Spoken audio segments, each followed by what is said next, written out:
سب سے بڑا پہلوان وہ ہے جس نے اپنے غصے کو کنٹرول کیا اور اپنی زبان پر قابو پا لیا، ورنہ یہ وہ لمحہ ہے جب انسان پھٹ پڑتا ہے، جو دل کے اندر ہے سب کہہ جاتا ہے۔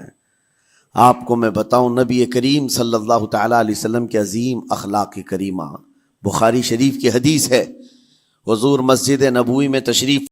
سبحان اللہ۔ ناظرین، بہت ہی پیارا بیان اس ویڈیو میں چل رہا ہے۔ ہمیں چاہیے کہ اس ویڈیو کو مکمل دیکھیں تاکہ مکمل جانکاری حاصل ہو۔ پہلے آپ ویڈیو کو سماعت فرمائیے۔ اس وقت مسجد نبوی، آج ہو سکتا ہے آپ کے ذہن میں جو امیج ہے مسجد نبوی کی، بہت بڑی عالی شان مسجد، لیکن وہ زمانہ نبوی میں اس طرح کی نہیں ہے۔ کچی دیواریں تھی، اوپر چھپر کے چھت پڑے ہوئے تھے اور مٹی کی زمین تھی۔ یہ مسجد نبوی کی شکل اس زمانے میں حضور اکرم صلی اللہ تعالیٰ علیہ وسلم اپنے صحابہ کے ساتھ بیٹھے ہیں۔ ایک دیہات کا رہنے والا شخص آیا۔ ایک بات یاد رکھیں کہ دیہات میں، گاؤں میں رہنے والوں کے اخلاق اور تمیز میں بڑا فرق ہوتا ہے، ان کے ہاں آداب کی کمی ہوتی ہے۔ وہ شخص آیا اور مسجد نبوی میں آ کر حضور صلی اللہ علیہ وسلم سے کچھ بات چیت کیا اور تھوڑی دیر کے بعد مسجد میں ہی کھڑے ہو کر پیشاب کرنا شروع کیا۔ بخاری شریف میں یہ حدیث موجود ہے۔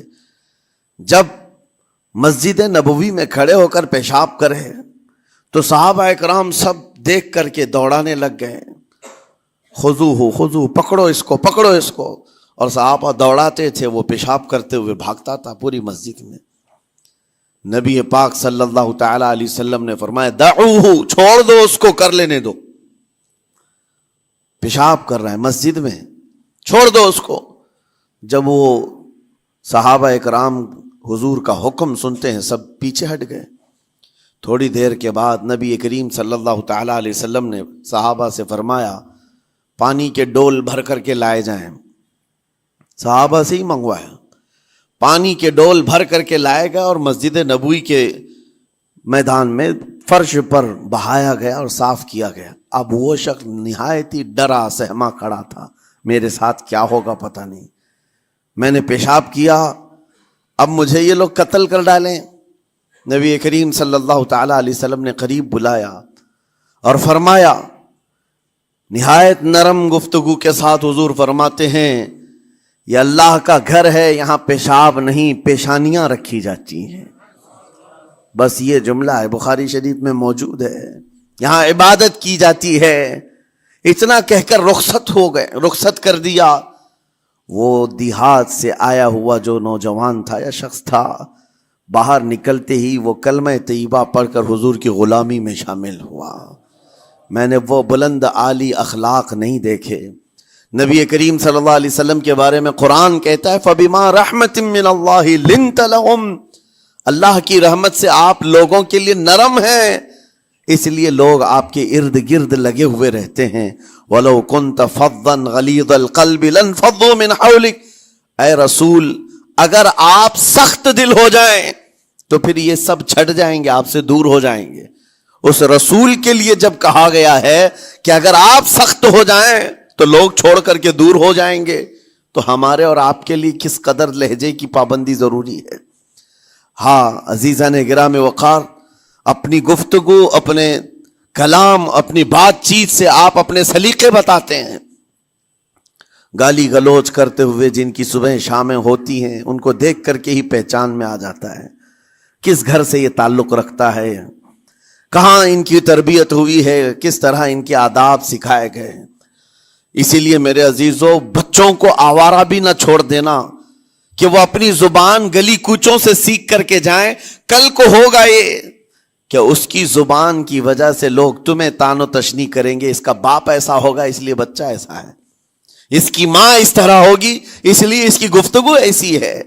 کیونکہ موسٹلی زیادہ طور پر بچے اپنے ماں باپ کے اخلاق کو نقل کرتے ہیں، ٹرانسفر ہوتی چلی جاتی ہیں۔ ایک بار حضور اکرم صلی اللہ تعالیٰ علیہ وسلم مسجد نبوی سے باہر نکل کر جا رہے ہیں۔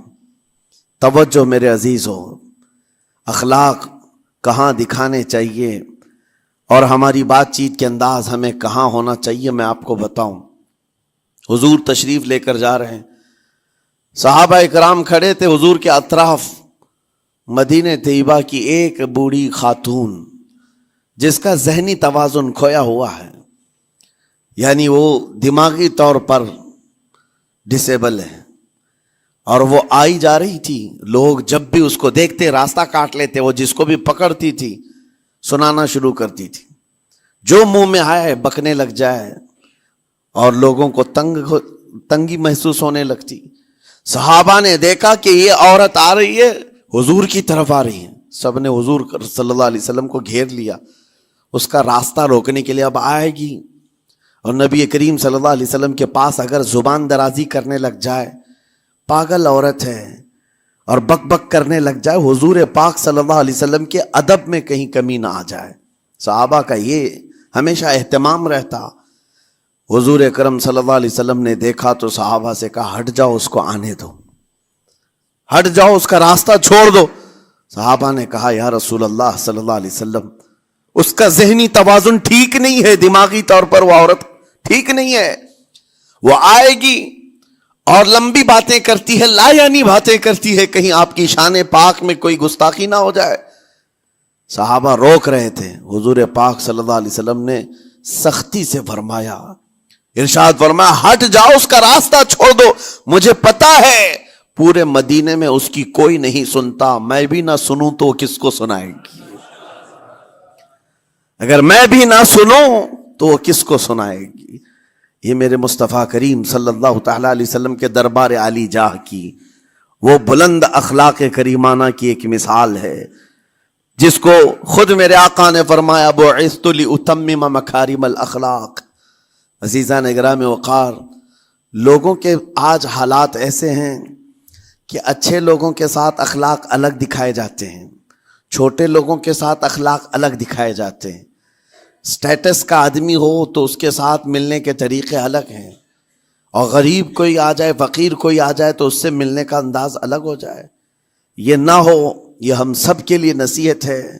اسی ممبئی کی سرزمین پر میں آپ کو بتاؤں، ایک ماہم شریف میں بزرگ حاجی صاحب ہوا کرتے تھے، آج سے تقریباً 10-12 سال پہلے کی۔ وہ کئی لوگوں سے ایک سوال کرتے تھے پکڑ پکڑ کر کے کہ میرا ایک سوال ہے، آپ جواب دیں گے، میرا ایک سوال ہے۔ کئی علماء سے انہوں نے پوچھا، مجھ سے بھی انہوں نے، جب میں نیا تھا مصر سے پڑھ کر کے آیا تھا، میرے پاس آ کر کہا کافی سالوں سے میرے ذہن میں ایک سوال ہوتا ہے، میں آپ سے بھی پوچھنا چاہتا ہوں۔ کہا بتائیے کیا ہے؟ کہا میں حضور سرکار مجاہد ملت رحمت اللہ علیہ کا مرید ہوں، علامہ حبیب الرحمن مجاہد ملت، رئیس اعظم اڑیسہ، جن کے خدمات جلیلہ آج ہو سکتا ہے نئی جنریشن کو نہ معلوم ہو، ان کا لقب ہے مجاہد ملت، جنہوں نے سنیت کی بقا کے لیے اپنا تن من دھن سب قربان کیا تھا۔ وہ مجاہد ملت عظیم بزرگ ولی کامل ہے۔ یہ حاجی صاحب کہتے ہیں کہ میں ایک نارمل آدمی تھا، کڑیا تھا، یعنی گھر بنانے کا کام کرتا تھا۔ جب وہ ممبئی تشریف لاتے تو دوڑ کر کے ہر جگہ سے لوگ ملنے آتے، میں بھی گیا تھا، اور اس وقت میں جوان تھا۔ حضور مجاہد ملت رحمت اللہ علیہ کی بات وہ بتا رہے ہیں کہ لوگ لائن لگا کر کے مصافحہ کر رہے تھے، مل رہے تھے۔ جب مل رہے تھے تو پھر میرا نمبر آیا، میں ملنے کے لیے گیا۔ بزرگوں کے سب ہاتھ چومتے ہیں، یہ ہمارے سنیوں کے طریق ہیں، ادب۔ علماء ذوی الاحترام کے ہاتھوں کا بوسہ لینا یہ مستحسن ہے، یہ ہمارے آداب میں سے، معمولات اہل سنت میں سے۔ تو جب سب لوگ ان کے دست بوسی کر رہے تھے، ہاتھ چوم رہے تھے، میں بھی قریب گیا، اور جب میرا نمبر آیا میں ہاتھ چومنے کے لیے گیا تو انہوں نے میرا ہاتھ لے کر خود ہی چوم لیا۔ وہ بزرگ عالی جاہ ولی کامل جن کو دنیا مجاہد ملت کہتی ہے، میرا ہاتھ انہوں نے چوم لیا، اور میرے اندر ایسی پشیمانی تھی کہ میں کیا کروں سمجھ میں نہیں آیا۔ میں ایک معمولی سا کڑیا، اور کہاں ان کا مقام، کہاں میرا۔ تو اس کے بعد وہ اس بے چینی میں رہتے تھے کہ ایسا کیوں کیا، ایسا کیوں کیا، کیونکہ پوچھنے کا موقع ہی نہیں ملا۔ ایک بزرگ تھے، انہی کے خلیفہ تھے حضور مجاہد ملت کے، انہوں نے اس کا جواب دیا۔ میرے عزیزو کیا بہترین جواب تھا۔ حضرت مجاہد ملت رحمت اللہ تعالی علیہ یہ چاہتے تھے کہ ہزاروں لوگ ہماری تعظیم کرتے ہیں تو کہیں ہمارے دماغ میں بادشاہت کا خیال نہ آئے، ہم غریب اور فقیر کا ہاتھ چوم کر اپنے نفس کی مخالفت بھی کرتے ہیں۔ اخلاق کریمانہ دکھانے کے لیے اسٹیٹس والوں کے ساتھ ہی نہیں، غربا فقراء کے ساتھ بھی وہ اخلاق ہوں۔ نبی کریم صلی اللہ تعالی علیہ وسلم کے وہ آداب آج اگر آپ اپنا لیں، بہت ساری کڑوی چیزیں ویسی ختم ہو جائیں۔ آج ممبئی کی سرزمین پر سب سے بڑا یہ چیلنج ہے بات کرنے میں، نوجوانوں کے تو آج پارے چڑھے ہوئے ہوتے ہیں، ان سے کوئی بھی بات کر لے، جس تیور میں یہ بات کرتے ہیں ایسا لگتا ہے کہ ابھی لڑائی ہو جائے گی، ابھی جھگڑا ہو جائے گا۔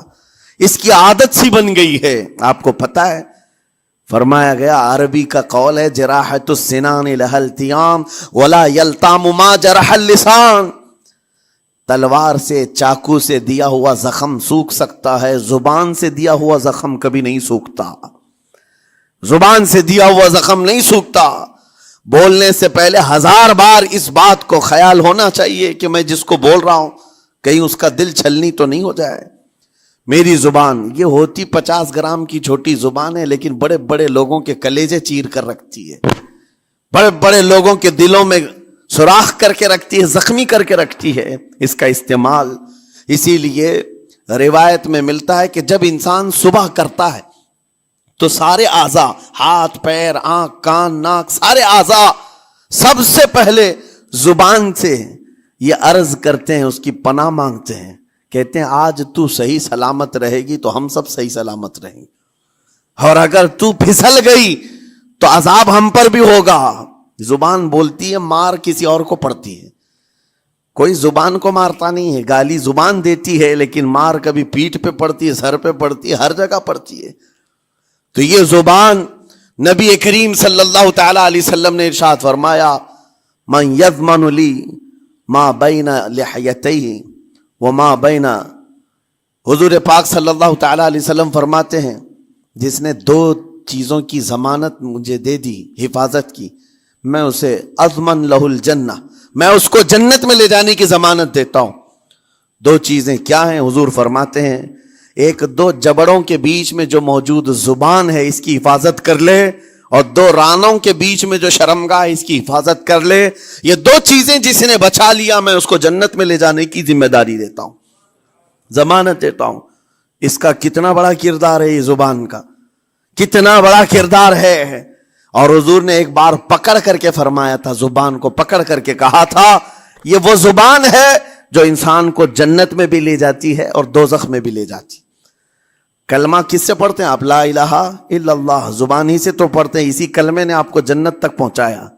اور کافر جو کفر کرتا ہے وہ بھی زبان سے ہی کرتا ہے، اور زبان اسے ہمیشہ کی دوزخ میں لے جاتی ہے۔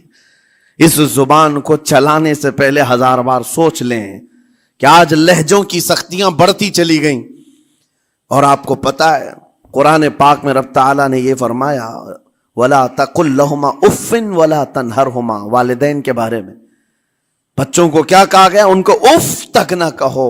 لیکن زبان جب کھلتی ہے نا، ماں باپ کے خلاف نوجوانوں کو ہم نے دیکھا ہے گالی گلوچ کرتے ہوئے اور اتنی بری باتیں کہتے ہوئے، معاذ اللہ۔ عزیزان گرامی وقار، حضور نے تو یہ فرمایا، جس نے پلٹ کر کے اپنے ماں اور باپ کو سخت لہجے میں بات کیا یا ان کی نافرمانی کی، حضور فرماتے میرا دل چاہتا ہے کہ اس کے گھر کو آگ لگا دوں، آگ لگا دوں۔ اس لیے اس بات کو ہمیشہ یاد رکھیں، تمہارے لہجے کی سختیاں کسی کو زخمی کر دیں تو آخرت خراب ہو جائے گی، آخرت خراب ہو جائے گی۔ حضرت علقمہ رضی اللہ تعالیٰ عنہ حضور کے صحابی ہیں، حضور صلی اللہ علیہ وسلم کے صحابی ہیں، آخری وقت آ گیا تھا لیکن زبان نہیں کھلتی تھی۔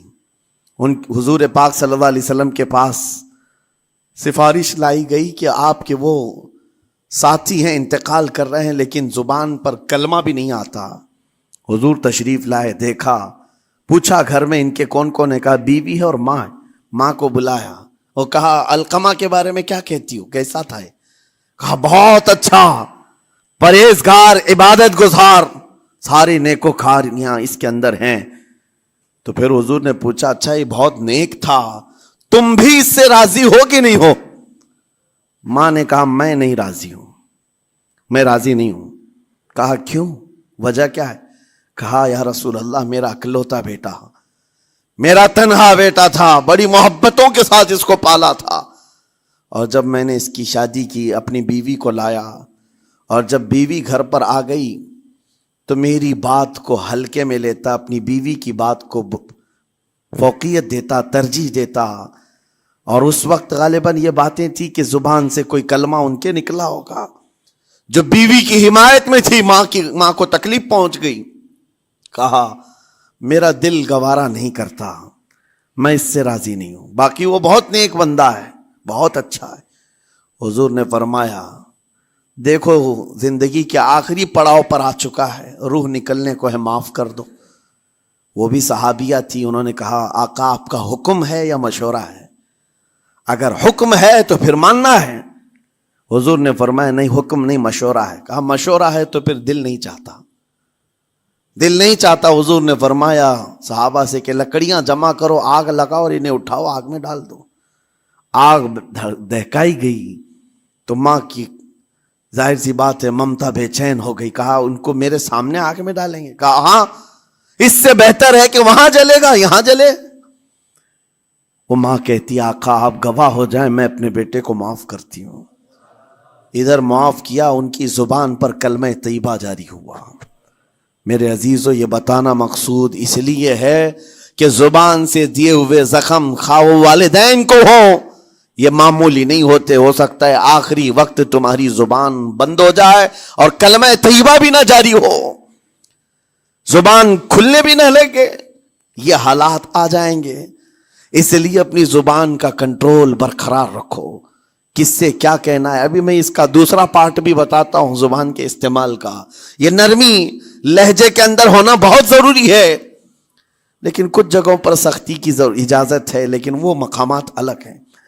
نرم لہجہ حضور پاک صلی اللہ تعالی علیہ وسلم کے فرامین میں سے ہے۔ ایک بات بڑی بغداد مقدسہ میں نے ایک ولی پاک کی زیارت کی، ان کے آستانے پر بھی میں نے ابھی بیان کیا تھا۔ حضرت بہلول دانا مجذوب بزرگ تھے، اور بغداد کی گلیوں میں کہیں پر بھی بیٹھ جاتے تھے، اور جو جانکار تھے وہ سمجھتے تھے اللہ والا بندہ ہے۔ مجذوب کس کو کہتے ہیں؟ جس کی یاد الہی میں عقل فنا ہو گئی، ختم ہو گئی، اللہ کے ذکر میں اور اللہ کی یاد میں اپنے آپ کو فنا کر دیا ہے، اس کے اوپر شریعت کا قلم نہیں۔ ظاہر سی بات ہے شریعت کے سارے احکام اس پر ہیں جس کی عقل سلامت ہے۔ عاقل ہو، بالغ ہو تو نماز فرض ہے نا، عقل ہی نہیں ہے تو وہ مجذوب ان اولیاء کو کہتے ہیں۔ لیکن ان کے بارے میں حدیث میں ہے، اللہ کے نبی نے فرمایا وہ ایسے بندے ہیں کہ اگر اللہ کو قسم دے دیں کسی بات کی، اللہ ان کی قسم پوری کرتا ہے۔ وہ بہلول دانا بیٹھے ہوئے تھے، بغداد کا ایک مشہور تاجر تھا، لیکن خستہ حال تھا، بہت نقصان اٹھا چکا تھا، خسارے میں چل رہا تھا، بزنس پورا لاس میں، اور وہ پریشان حال بہلول دانا کے پاس آیا، گڑ گڑایا، کہا کہ حضور مجھے بچا لیں، رحم کر لیں، میں تاجر ہوں، لٹ گیا ہوں، لاس میں ہوں، کچھ آپ فرما دیں، میں کیسے اس بھنور سے نکلوں۔ بہلول دانا نے دیکھا، کہا ٹھیک ہے کچھ پیسے بچے ہیں؟ کہا ہاں ہے، وہ بس اتنا سرمایہ ہے کہ مال لیتا ہوں پھر بیچ دیتا ہوں، نفع نہیں ہوتا۔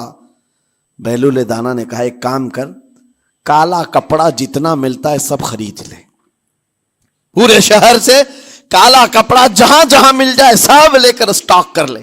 کہا جی حضور آپ نے جیسا فرمایا۔ گیا، جتنا سرمایہ تھا سب لگا دیا، کالا کپڑا خرید کر ایک جگہ سٹاک کر دیا۔ اللہ والے کا حکم تھا، لیکن ہوا یہ کہ بغداد کا معمول تھا، 8 دن گزرے نہیں تھے کہ وہاں وقت کے حاکم کا انتقال ہوا، اور جب حاکم کا انتقال ہوتا تو شہر کے جتنے بڑے لوگ ہوتے، رئیس لوگ، وہ اس کے سوگ میں، اس کے غم میں کالا کپڑا پہنتے تھے، اور کالا کپڑا سوائے اس تاجر کے کسی کے پاس نہیں تھا، اور سارے بڑے لوگ پیسوں سے اس کے پاس کالا کپڑا خریدنے آئے۔ یہ منہ بولے قیمت پر، جیسے تیسے جتنی قیمت پر بولے سب خرید کر لے جاتے، اور پل بھر میں 1 دن کے اندر وہ بہت بڑا کروڑ پتی بن گئے۔ بہت مال آ گیا. یہ بات یاد رکھیں, اللہ مال دیتا ہے, اس کے بعد پھر آزمائش بھی ہوتی ہے. مال اتنا آ گیا, اب لے کر کے مستیاں تھیں, چند دن گزرے. ظاہر سی بات ہے مال کو بڑھانے کی تمنا ہر ایک کی ہوتی ہے. کوئی یہاں پر اینڈ کرنے والا نہیں ہے دنیا میں, چاہے اس کا بزنس اربوں پر بھی پہنچ جائے, اسے آگے پہنچنا ہے. چند دن گزرے تھے, 8-10 دن. پھر آیا حضرت بہلول دانا کو ڈھونڈتے ہوئے. ایک جگہ میدان میں یہ مجذوب بزرگ بیٹھے مل گئے. آیا اور کہا, او دیوانے بتا اب کیا خریدوں, پیسہ بہت ہے ابھی میرے پاس, بتا دیوانے اب کیا خریدوں. انہوں نے دیکھا, کہا کہ لہجہ تو بدلا ہوا ہے, پیسہ بہت زیادہ تھا. کہا کہ ٹھیک ہے کوئی بات نہیں, اللہ والوں کو ان سب چیزوں سے کوئی لینا دینا نہیں. آپ نے کہا مال جتنا ہے تیرے پاس سب لے کر کے خربوز خرید لے, تربوز خرید لے. سبحان اللہ. ناظرین, بہت ہی پیارا بیان اس ویڈیو میں چل رہا ہے. ہمیں چاہیے کہ اس ویڈیو کو مکمل دیکھیں تاکہ مکمل جانکاری حاصل ہو. پہلے آپ ویڈیو کو سماعت فرمائیے.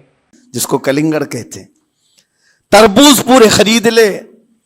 اس نے کروڑوں کی جائیداد پورے تربوزوں میں لگا تھی. سب تربوز خرید کر سٹاک کر دیا ایک جگہ, اور اس کے گمان میں یہی تھا کہ چند دن گزریں گے, کوئی ایسا ہی حادثہ ہوگا جب تربوز منہ مانگی قیمت پہ لوگ خریدیں گے اور میں بیچوں گا. پورا مال تربوز میں لگایا. 2 دن 4 دن 6 دن 8 دن گزرے, کوئی حادثہ نہیں. ادھر تو تربوز سڑنے لگ گئے, وہ تو زیادہ دن سٹاک نہیں کیے جا سکتے. سڑن شروع ہو گئی. پھر تھوڑے دنوں کے بعد پورے کے پورے سڑ گئے. کروڑوں کا مال تربوز میں سڑ کے چلا گیا. وہ کچھ بھی نہیں سکا, کچھ نہیں کر سکا. واپس چیختا چلاتا اسی حالت میں آیا, پہلے سے بھی زیادہ بدتر حالت میں آ گیا ہوں. دوڑتے ہوئے آیا, حضرت بہلول دانا کو ڈھونڈتے ہوئے. کہاں ہیں وہ؟ اسی جگہ بیٹھے ہوئے مٹی میں بیٹھے رہتے تھے. قریب آیا اور کہنے لگا کہ آپ نے میرے ساتھ ایسا کیوں کیا بہلول؟ بہلول دانا نے کہا کیا ہوا؟ کہا میں تو لٹ گیا, تربوز میں پیسے لگائے آپ کی وجہ سے اور پورے سڑ گئے. بہلول دانا نے کہا میں نے تو کچھ نہیں کیا, پہلے تو تجھے نفع ملا تھا وہ تیرے لہجے کی وجہ سے, اب خسارہ ہوا ہے تیرے لہجے کی وجہ سے. پہلے جو آیا تھا بات کرنے کے لیے اس وقت تیری تمیز الگ تھی, تیری تہذیب الگ تھی, اخلاق الگ تھی. گڑ گڑا کر کہا تھا کہ میں لٹ گیا ہوں, آپ رحم کر دیں. دوسری بار آ کر کے کیا کہا؟ او دیوانے بتا کیا خریدوں. لہجہ بدل گیا تو پوری حیثیت بدل گئی. زبان ہماری اونچائی پر بھی لے جاتی ہے اور نیچے بھی لے آتی ہے. اس بات کو ہمیشہ ملحوظ رکھیں کہ اس زبان سے بہت سارے لوگ نفع بھی اٹھاتے ہیں, بہت سارے لوگوں کو نقصان بھی ہوتا ہے. لیکن ساتھ میں یہ بات بھی عرض کروں, نرم گفتگو کرنے کا عادی ہر ایک کو ہونا چاہیے.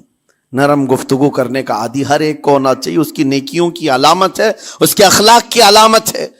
لیکن ساتھ میں امام شافعی رحمت اللہ تعالی علیہ نے یہ بھی فرمایا, چاہے جتنی بھی نرم طبیعت ہو انسان کی, اللہ اور اس کے رسول کے لیے غیرت ہونی چاہیے. اللہ اس کے رسول کے خلاف بات سنے تو پھر نرم لہجے کا استعمال نہ کرے, پھر وہ بزدلی کہلائے گی, وہ بزدلی کہلائے گی. آج میں ایک بات یہ بھی بتا دوں, بہت سارے لوگ یہ سمجھتے بھی ہیں. ابھی چند دن قبل میں ماررہ متحرہ میں بیان کیا اخلاق کے, اولیاء اکرام کے مذہب و مسلک پر, اور پچھلے 15 سالوں سے میں نے بہت سارے خطابات کیے ہیں اخلاق پر, معاشرے کی برائیوں پر. لیکن ابھی چونکہ چند دنوں میں جلسے پروگرام بہت سارے ہو گئے اور عظمت ناموں سے رسالت پر زیادہ گفتگو ہونے لگی, تو لوگوں میں ایک امیج الگ بیٹھی ہوئی ہے. اور ابھی ہم نے اخلاق حسنہ پر گفتگو کیا کی. 8 دن پہلے ایک بزرگ نے مجھ سے پوچھا, ایسی بھی تقریر کرتے ہیں آپ ایسی بھی تقریر کرتے ہیں, یعنی نرم گفتگو بھی کرتے ہیں؟ مطلب یہ ہے کہ ہماری امیج ایسی بنا کر رکھیں کہ ہم ہر وقت چلاتے ہی رہتے ہیں, ہر وقت للکارتے ہی رہتے ہیں. میرے عزیزوں, میں یہاں پیغام دینا چاہتا ہوں, ہم قرآن کے اس آیت پر عمل کرنا چاہتے ہیں جو مولا نے فرمایا اشداء علی الکفار رحماء بینہم. مومنین کی شان ہے, صحابہ کی شان ہے, وہ کافروں پر سخت ہوا کرتے ہیں اور مومنوں کے لیے نرم دل ہوا کرتے ہیں. زبان کی نرمی ایمان والوں کے لیے ہے, زبان کی نرمی محبت مصطفیٰ کے لیے ہے, عاشقان مصطفیٰ کے لیے ہے. ساتھ میں زبان کی سختی کفار و مشرکین کے لیے ہے, گستاخان رسول کے لیے ہے. اور اگر یہ چیز نہیں آئی تو پھر آپ سمجھ لیں نیک اس وقت نہیں کہلائے گا آدمی. بعض لوگوں کو ایسا لگتا ہے نرم بات کرنا چاہیے, نرم گفتگو, بالکل صحیح ہے, یہ اخلاق ہے. لیکن اگر ایسے مقامات پر جہاں تمہارے نبی کو کوئی گالی دے رہا ہو, رب کی شان میں کوئی بھونک رہا ہو, اس وقت تم کہو کہ اخلاق ہے, نرم بات کرنا چاہیے, یہ بے غیرتی ہے, یہ بے غیرتی ہے. تمہاری بیوی کو اگر تمہارے سامنے کوئی چھو دے اور اس کے بعد تم ہنس کر کے اس سے کہو ٹھیک ہے جائیے صاحب, آپ کو کہا جائے گا بے غیرت آدمی, بے غیرت آدمی ہے. انسان کو اپنی بیوی, اپنی بیٹی, اپنی ماں پر بھی غیرت ہوتی ہے, وہ سنتا نہیں ہے, یہ پیدائشی ہے, فطرت ہے انسان کی. اور مومن کی شان یہ ہے سب سے بڑی غیرت اس کے لیے اللہ اور اس کے رسول کے لیے ہوا کرتی ہے. اللہ اور اس کے رسول کے لیے. ماں اور باپ کو گالیاں ایک وقت میں برداشت کر بھی لے جائے, لیکن اللہ اور اس کے رسول کی شان میں وہ ہرگز برداشت نہ کرے. یہ ایمان کی علامتوں میں سے ہے. بہرحال میں نے زبان کے دونوں استعمال آپ کو بتائے. سخت لہجے بھی ہیں, نرم لہجے بھی ہیں, لیکن جب آپ کا پالا کسی گستاخ سے نہ پڑے تو ہمیشہ نرم گفتگو کرنے کے عادی بنے. مومنین میں نرم لہجے کا اختیار ہمیشہ رہے. اس سے اخلاق آپ کے بتائے دکھائے جاتے ہیں, اس سے آپ کے اخلاق معلوم ہوتے ہیں. ساتھ ہی معاشرے میں نرمی اور محبت کا ماحول بھی قائم ہوتا ہے. ڈانٹنے کے طریقے بھی میں آپ کو بتاؤں. میرے استاد, میرے والد اگرامی فرمایا کرتے تھے, حضور حافظ ملت رحمت اللہ علیہ جو الجامعۃ الاشرفیہ مبارک پور کے بانی ہیں, اور بڑے محدث جنہوں نے ایک نہیں ہزاروں عالم پیدا کیے, اس ہندوستان کی بات کر رہا ہوں. حافظ ملت رحمت اللہ علیہ پوری بخاری شریف پڑھاتے تھے. تقریباً 40 سال تک انہوں نے پڑھایا بخاری شریف. میرے والد ان کے شاگرد ہیں. فرماتے ہیں جب وہ بہت زیادہ ناراض ہو جاتے کسی سے, ڈانٹنا ہوتا, ہر استاد بچے کو ڈانٹتا ہے, کبھی کچھ بچہ نافرمانی کر جائے یا مزاج کے خلاف بات کرے تو استاد ڈانٹتا ہے. تو حافظ ملت رحمت اللہ علیہ اگر کسی شاگرد کو ڈانٹتے بھی غصے میں تو کہتے ہیں اے جنتی کیا کر رہا ہے. کہتے ہیں اگر یہ جملہ قبول بھی ہو جائے تو بچہ جنتی ہو جائے.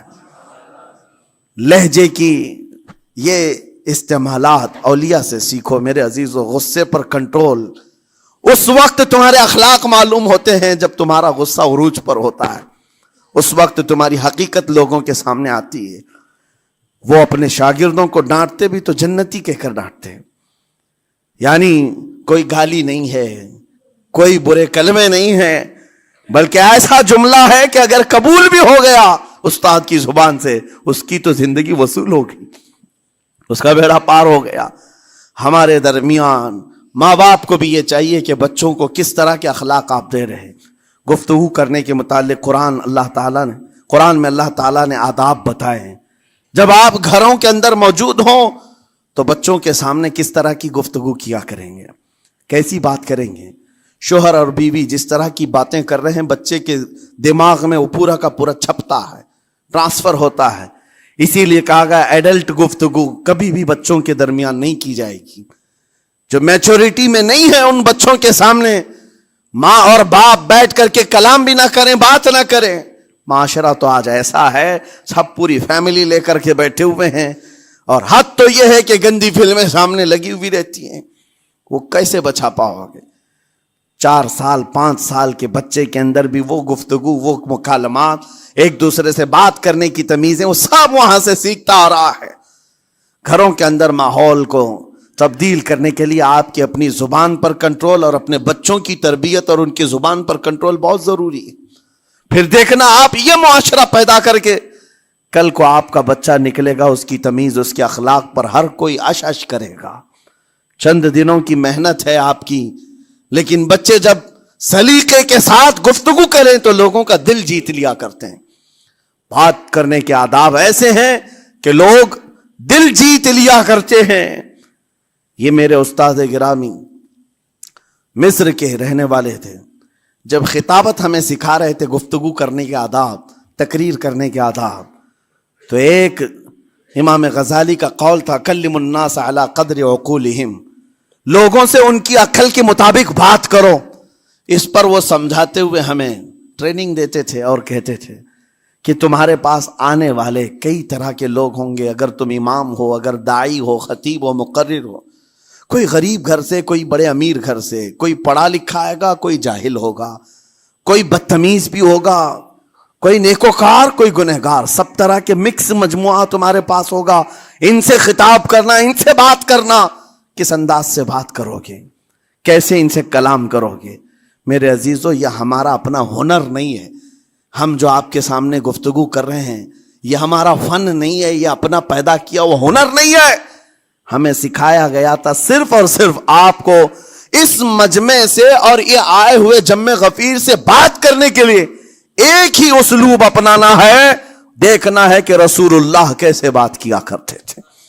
میرے آقا صلی اللہ تعالی علیہ وسلم کا اسلوب اپناؤ.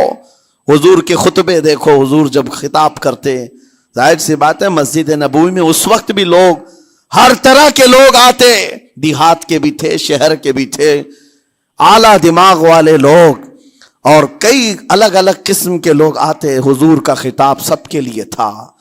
عزیزان گرامی، ان سنتوں پر عمل کر کے آج آپ اپنے لہجے کو بہتر بنا سکتے ہیں. بس میری گفتگو کا خلاصہ یہی ہے کہ اللہ تعالیٰ ہمیں زبان کا صحیح استعمال عطا فرمائے، ورنہ یہ زبان کی سختیاں اور اس کی کڑواہٹ ہمیں دوزخ میں بھی لے جاتی ہے، دوزخ تک لے جا سکتی ہے. اللہ تعالیٰ اس کی مکاریاں، اس کی عیاریاں اور اس کی شرانگیزیوں سے ہم سب کی حفاظت فرمائے. ساتھ میں یہ بھی میں بتا دوں، وہ زبان پاک نہیں بولتی، وہ زبان پاک نہیں بولتی جو حلال نہیں کھاتی. یہ بھی بزرگوں نے فرمایا ہے، یہ زبان پاک نہیں بولتی جو حلال نہیں کھاتی. اسی سے ہر کچھ گزرتا ہے، اندر پیٹ میں جاتا ہے. حلال لقمے اس سے گزارو تو زبان پاک بولے، اللہ کا ذکر کرے اور تمہیں زبان میں وہ لذت آنے لگ جائے. لیکن اس سے حرام لقمے گزارتے رہو گے، اس کے لہجے کی سختیاں بھی آ جائیں گی، اس کے اندر کڑواہٹ بھی آ جائے گی، گالی گلوچ، یہ سارے استعمالات یہ زبان کرنے لگ جائے گی. کیوں؟ اس سے حرام لقمے جو گزارے جا رہے ہیں. اس چیز کا بھی خیال ضروری ہے. زبان کو جس طرح کا پیٹرول دو گے ویسی چلے گی یہ گاڑی. جس طرح کا ڈیزل اس کے اندر ڈالتے ہو، حرام یا حلال، یہ بہت معنی رکھتا ہے. اور ایک بات یہ بھی سن کر کے چلے ہیں کہ حضرت سلیمان علیہ السلام کے زمانے میں ایک مناظرہ ہوا تھا علماء کا. بعض لوگوں نے کہا کہ انسان کی ایک جماعت تھی، انسان کی زبان افضل ہے، منہ افضل ہے، اس لیے کہ وہ اللہ کا ذکر کرتی ہے. بعض نے کہا کہ نہیں، انسان کے پیچھے کا مقام اچھا ہے، اس سے بہتر ہے. یہ دونوں کی تکرار میں حضرت سلیمان علیہ السلام کے پاس بات آئی، آپ بتائیں. تو ان سے پوچھا تم اتنی بڑی بات کیوں کہہ رہے ہو؟